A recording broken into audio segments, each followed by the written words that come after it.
I would say this as well.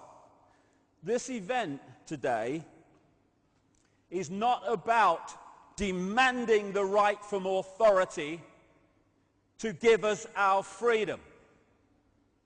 My freedom, all freedom, is our natural and eternal right, not the gift of some dark suit or uniform to decide if it's going to give it to us or not.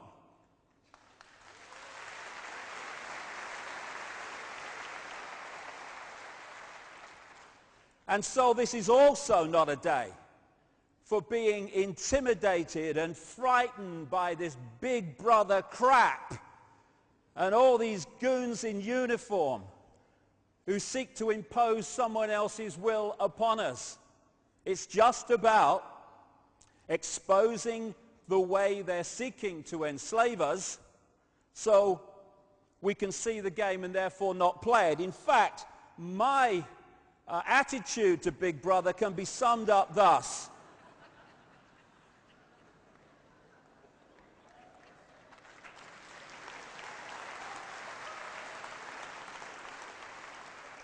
Oh, Big Brother, oh my God. God, sod that for a lark. As Gandhi said, an error does not become truth by reason of multiplied propagation, nor does truth become error because nobody will see it. Put more simply, in his words again, even if you are in a minority of one, the truth is still the truth. And throughout history, we have seen small minorities of people who have pointed out flaws in the norm of belief, or at least questioned it, who've turned out to be so right that now with hindsight we go, how could anyone ever believe the earth was flat? Or that if you went far enough you would go off the edge. But people did, and it was the norm of the time. And we have norms now that are just as blatantly stupid, with not even the benefit of hindsight, the benefit of what we know now. This is today's flat earth. The fact that we live in the cutting edge of human evolution, the cutting edge of how far humanity has come, turning a planet of enormous beauty into a shithole ain't the cutting edge of human evolution. We're also being asked to believe, as Orwell said, war is peace, freedom is slavery, ignorance is strength. And we are at the cutting edge of human understanding. As Michael Elner said, just look at us. Everything is backwards. Everything is upside down.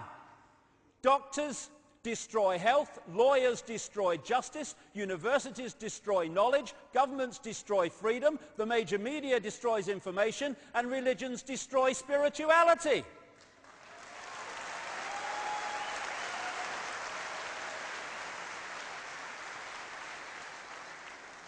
I think there's more to know here. And it's all true. As H.L. Mencken said, the men the American people admire most extravagantly are the greatest liars. The men they detest most violently are those who try to tell them the truth. We live in topsy-turvy land. Why is everything upside down? Everything back to front? Why are there billions of bewildered people who don't understand who they are, where they are, what the whole business of life is all about? The world seems such a ball of confusion and complexity and bewilderment. But it is when you don't have the coordinates to connect things together. Because when you connect the dots, you start to see that apparent complexity as it's played out, an apparent bewilderment as it's played out, has a very seriously clear picture that emerges. Because as you connect the dots between different people, organizations, places, religions, history, suddenly the picture starts to form. Oh, so that's it.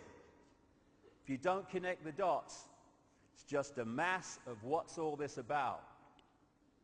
When you connect the dots, you get the elephant in the living room.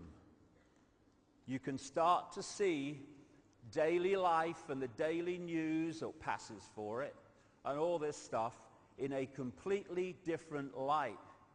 And suddenly, what seemed to be incomprehensible starts to make clearer and clearer sense. And that picture, as the dots are connected, the debts too, it's all part of it, is that there are two prime realities that we are experiencing. We're experiencing the movie. That's the movie version of reality that we're given by the mainstream media, by what passes for education, and all the other sources of mainstream information, which explain away events in the world in a certain way. But behind that, it becomes clearer as the dots join up that there is another agenda behind that, which the movie is simply there as a cover story to obscure and hide.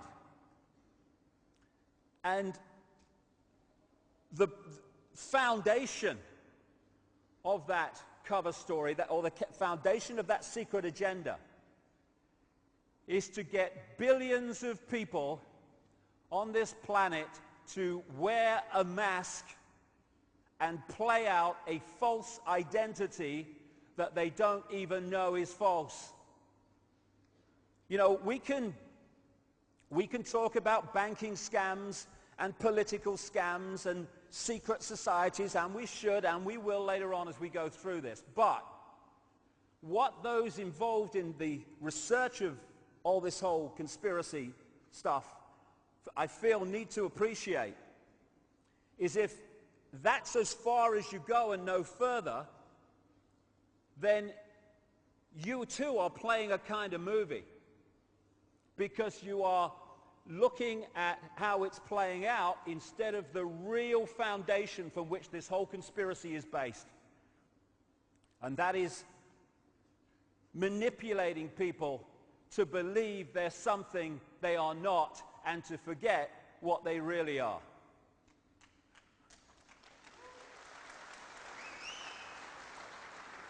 And what we really are is consciousness, infinite consciousness connected to all other consciousness, the seamless ocean of infinity.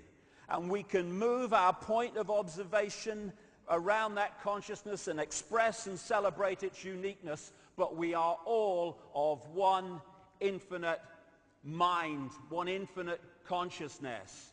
And the illusion of apartness is an experience of this reality, and its extensuation or accentuation by the manipulators is to get us to see ourselves and everything in terms of apartness instead of as a connected whole.